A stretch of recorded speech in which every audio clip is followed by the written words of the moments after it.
যতই চার দেয়ালের মধ্যে এসির মধ্যে থাকেন না কেন, শহরে থাকেন আর যাই থাকেন, শান্তি কোথায় বলেন তো? নিজের গ্রামের বাড়ি।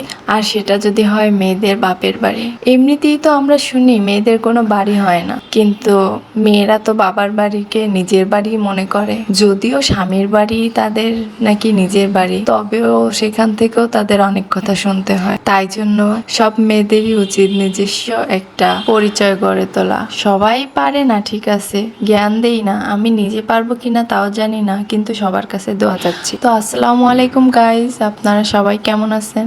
আজকে আমরা সবাই মিলে গ্রামের বাড়িতে যাব। সো গাইজ, আপনারা কি কেউ জানেন এই জায়গাটা কোন জায়গা? বরিশাল বেলতলা খেয়ারঘাট চেনেন কেউ? এই যে রোদের মধ্যে মানে টলারে উঠা একেবারে নদীর মাঝখানে, এত সুন্দর একটা ফিল। ওয়াও! তো আমরা কখনোই একসাথে এরকম হই না। আমার বোন তার বাড়িতে, আমি আমার বাড়িতে, মায়েরা মায়েদের বাড়িতে। তো আমরা সবাই মিলে একসাথে হলাম। তো ভাবলাম আমার বাবা যেহেতু গ্রামে বাড়ি উঠাচ্ছে, আমি কখনো দেখতে যাই নাই, তো আজ এবার দেখতে যাব।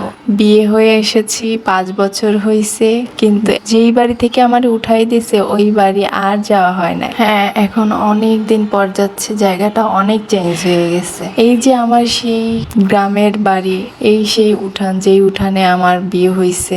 আর এই আমার বোন, সে একটু ভাবটাব নিয়ে চলতেছে, মনে হয় যেন এবারই মেয়ে না সে নতুন বউ। কিন্তু এখানেও আমরা এখন থাকবো না। আমরা আমার বাবা যেখানে বাড়ি উঠাইছে সেইখানেই থাকবো। এমনই তো বলেন, আমরা তো পৃথিবীতে স্থায়ী না, কেউ কারোর সাথে কেউ যাইতে পারবো না। তারপরও কেন এত হিংসা বিদ্বেষ, এত অহংকার? যাই হোক, সবাই আমাকে মাফ করবেন যদি ভুল কিছু বলে থাকি। কিন্তু আমাদের তো আর থাকা হবে না, আমরা তো জামাইয়ের বাড়িতেই থাকবো। আমার ছেলে প্রথমবারের মতো তার নানা বাড়ি এসেছে, এমনকি আমার মেয়ে, আমার বোনের ছেলে দুইজন সবাই প্রথমবারের মতো আসছে।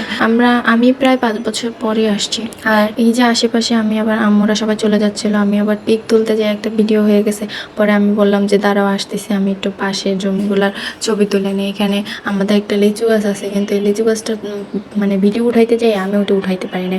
তো এখানে এত পরিমাণে লিচু হয়, কিন্তু আজ পর্যন্ত একটা লিচু আমরা খাইতে পারি না। মানে মানুষজন ওইখানে কেউ থাকে না, তো যার কারণে এরকম। যাই হোক গাইজ, এইখানে বাড়িটার কোনো কিছুই কমপ্লিট হয় নাই, শুধুমাত্র কেবল উঠাইছে। আর যে দরজাগুলো আছে ওইগুলোও খুইলা নতুন দরজা লাগানো হবে, জাস্ট এখানে সিকিউরিটির জন্য এই দরজাটা দেওয়া হয়েছে। আর সামনে এখনো অনেক কাজ হবে।